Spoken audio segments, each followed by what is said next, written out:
NEET की तैयारी कर रहे हैं, बढ़िया पढ़ रहे हैं, क्लास आ रहे हैं, सब कुछ चल रहा है, लेकिन अगर आप सिलेक्शन के लिए तैयारी कर रहे हैं तो आप इस रियलिटी को समझने की कोशिश करिए कि मैक्सिमम 10 से 12% लोग ही सिलेक्शन लेंगे। और अगर इसके 15% में अगर कोई बच्चा आ रहा होगा तो खराब तो नहीं है, उसने बहुत मेहनत किया है। मैं कह रहा हूं कि टॉप 20% में जो बच्चा आ रहा है उसका सिलेक्शन होगा क्या? नहीं होगा।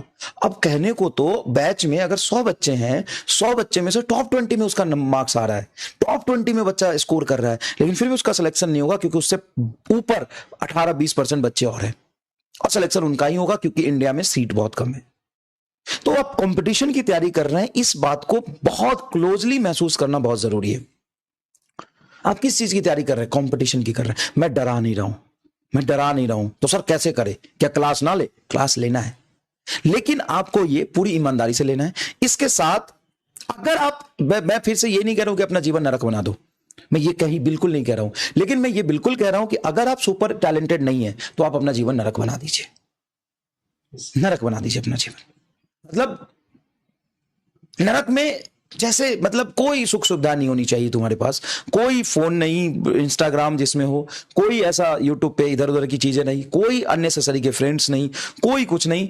और आपकी रिसोर्स की बात कर रहे हैं, आपको तो यार रिसोर्स, अब क्या बोलूं मैं, आप जो पेपर इतना टफ होने के बाद भी आप देख रहे हो AIR 88, 130, 131, 148, ये सारी जो आप टॉप 600 प्लस में लगभग 120 बच्चे के आसपास हैं। इतने पेपर टफ में कहां से आए हैं? वो कहां से पढ़े हैं वो बच्चे? वहीं से पढ़े हैं ना भाई, वहीं से पढ़े हैं ना बच्चे, उसी बैच से पढ़े हैं ना, उसी कंटेंट से पढ़े हैं ना। अब 20 सवाल ज्यादा करे, 40 सवाल ज्यादा करे या 40 सवाल कम करे, लेकिन आप जो करे वो वहीं से पढ़ के तो किया है, वो सफिशिएंट है। अब इसको अगर कोई ये बोले कि पेपर अजीब आ गया तो ये करना है, पेपर ऐसा आ गया तो ये, कुछ नहीं करना है। पहले बहुत पेपर जो पढ़ा आपने, पेपर इजी आता तो आप 45 क्वेश्चन 42 क्वेश्चन करते, पेपर टफ आया तो आपने 35-36 क्वेश्चन किए हैं, अब फिर भी रैंक उससे बेहतर आई है, रैंक उससे बेहतर आई है। तो अब इस पैनिक में कि पेपर नीट 2025 बहुत मुश्किल था, अननेसेसरी का इररिलेवेंट पढ़ना शुरू कर दोगे तो सब खत्म कर दोगे भाई। याद रखो, कट ऑफ जहां पहले 652 नंबर था नीट 2024 में, अब वही कट ऑफ 526 नंबर है नीट 2025 में। नीट 2025 में ये कट ऑफ है 527, तो कितने नंबर? 125 नंबर कम हो गए ना। तो अब 40-35 क्वेश्चन से आप 32-33 क्वेश्चन एक्स्ट्रा करते तो भी वही हाल होता जो है। अब सबसे बड़ा एग्जांपल तो ये देखो ना, पेपर टफ आता है तो इसका मतलब ये थोड़ी ना है कि तुम अननेसेसरी का कुछ भी पढ़ोगे। ये देखो, सेम नंबर पे 38,000 जो रैंक था, इस बार 148 रैंक है। 38-40,000 हो गया ना, 840,000 रैंक जो था वो 148 रैंक है सेम नंबर पे। नीट 2024 और नीट 2025 में सेम नंबर पे इतने रैंक है। अब बताओ क्या करना चाहिए था? करना यही चाहिए था भाई, करना सिर्फ यही चाहिए था कि आप ये मत सोचिए कि पेपर टफ है इसलिए आप नहीं कर पाए, ये गलत बात है। ये रीजन ही नहीं कि पेपर टफ था इसलिए आप नहीं कर पाए। आप 40 क्वेश्चन ज्यादा भी कर पाते तो भी वही कंडीशन होती पेपर इजी में। आप ये सोचिए कि हमें उनसे भी आगे निकलना है जो टॉप में है, आपको ये सोचना पड़ेगा, समझ रहे हो?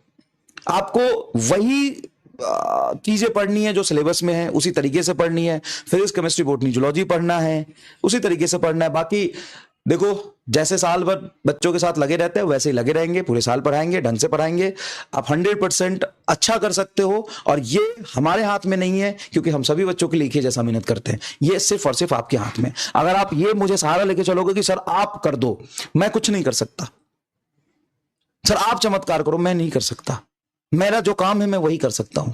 और सर मेन बात है भरोसा होना चाहिए। मतलब आपकी मैडीजी से जब नोट्स बना लेता था, वो जो लास्ट वाले बताए, हाँ। तो मुझे पता था कि अब इससे बाहर, मतलब इसमें मेरा हो जाएगा, हाँ। इससे आगे मैं कुछ भी पढ़ूंगा तो वो इररिलेवेंट ही होगा।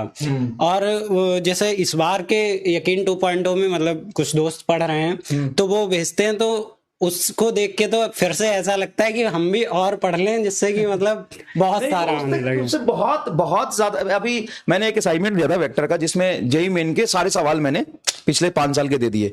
उस बच्चा रो रहा है, कह रहा है कि सर 23 ही हुए मेरे से 40 में। हम कि भाई इतना कर लिया तेरा टॉप 100 में रैंक आ जाएगा, क्या बात कर रहा है तू?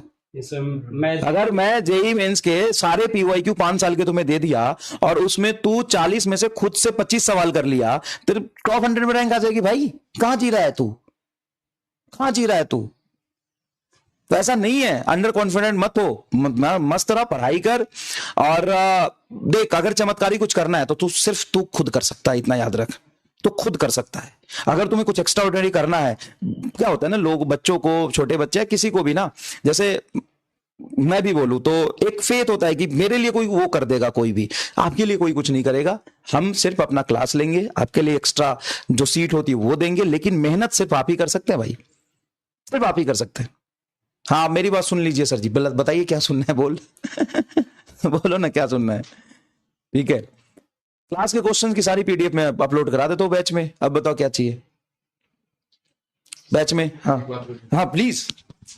सर मतलब कई बार बच्चे ऐसे करते हैं कि फॉर्मूलों को सीधा रट रहे हैं, उसके पीछे के कॉन्सेप्ट को नहीं समझ रहे, मतलब कई बार और ऐसे भी करते हैं कि फर्स्ट टाइम में कॉन्सेप्ट समझ ली और जब अगली बार रिवाइज करे तो सीधा फॉर्मूले रटे जा रहे हैं। मतलब ऐसे नहीं करना है। मतलब जितने बार भी मैं मेडी से रिवाइज करता था तो हर एक फॉर्मूले को फिर से डिराइव करता था, सर रफ कॉपी में पूरा डिराइव कर करके उसमें याद किया, और कुछ नई चीज मिलती थी तो मेडी में ऐड कर देता था साइड में, और उससे याद होता था। मैं ये बोलता हूँ क्लास में बच्चों की, अगर आपके पास पीडीएफ है तो आप क्लास में कुछ भी नया मिल रहा तो उसमें लिख लीजिए और बाद में उसको लिख लिख के प्रैक्टिस करिए। और देखिए, हर चीज का ना होता है कि हमें जल्दीबाजी रहती है आंसर निकालने की, और किसी सवाल का आंसर मिल गया हम खुश हो जाते हैं, लेकिन वो नहीं करना ना।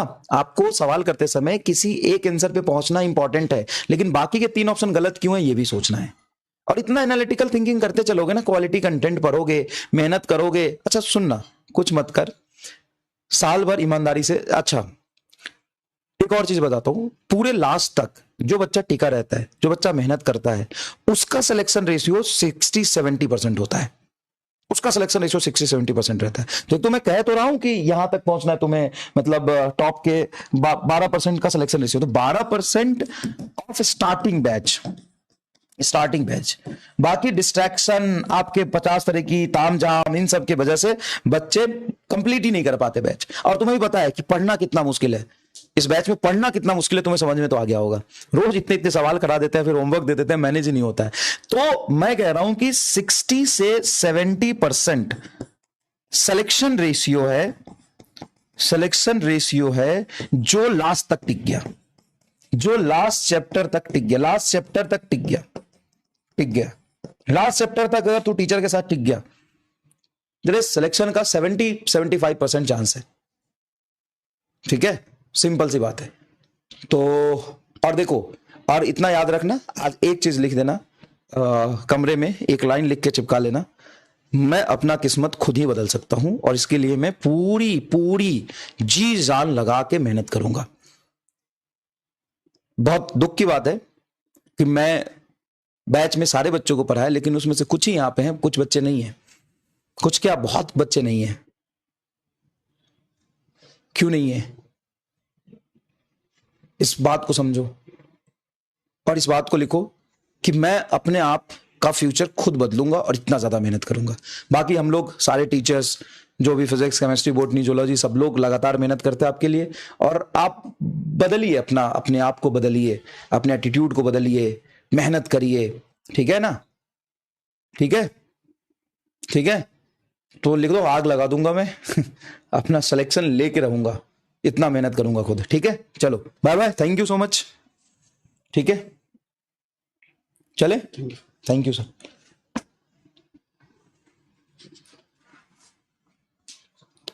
आजा कुछ खाते पीते। ये